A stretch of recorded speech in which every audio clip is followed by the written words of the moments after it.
2008 წელს, როდესაც სააკაშვილის რეჟიმმა დაიწყო ომი ცხინვალში, თქვენ იცით. ზოგადად მიშას იმდენი აქვს მიგარული, ერთი არ ალბათ სამი სიცოცხლე არ ეყოფა რომ გამოისყიდოს, მაგრამ ომი დაიწყო მარტო მიშამ რას ნიშნავს? ჯერ ეს ერთი მთავარსარდალი იყო. მერე კიდე მეორე ომის დაწყებად რა მომენტი ითვლება? რომ გადახვედოთ 7 აგვისტოს მოვლენებს, დილიდან ვრცელდებოდა ინფორმაცია და შემდეგ ეს სატელიტურმა სურათებმაც დაადასტურეს, რომ რუსული შენაერთები შემოდიოდნენ როკის გვირაბის გავლით საქართველოს ტერიტორიაზე, რაც არის უკვე შემოჭრა. გარდა ამისა, დილიდან ისმოდა სროლა ცხინვალში. შუა დღესაც დაგვიბომბეს ქართული სოფლები, დაგვიბომბეს საგუშაგო, მოგვიკლეს 2 სამშვიდობო, 5 დაიჭრა.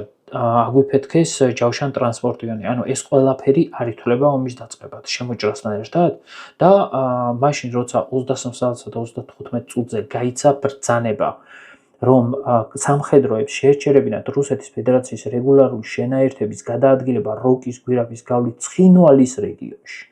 მოეხდინათ იმ საცეცხლე პოზიციების ნეიტრალიზება, საიდანაც იხსნებოდა ცეცხლი მშვიდობიანი მოქალაქეების, საქართველოს სამშვიდობოების და პოლიციის წინააღმდეგ და დაეცვათ რეგიონის მშვიდობიანი მოსახლეობა, აი ამ ბრძანების მერე, რაზეც მიშამაც თქვა, რომ სამხედრო მოქმედებები დავიწყეთო, ეს ითვლება ომის დაწყებად?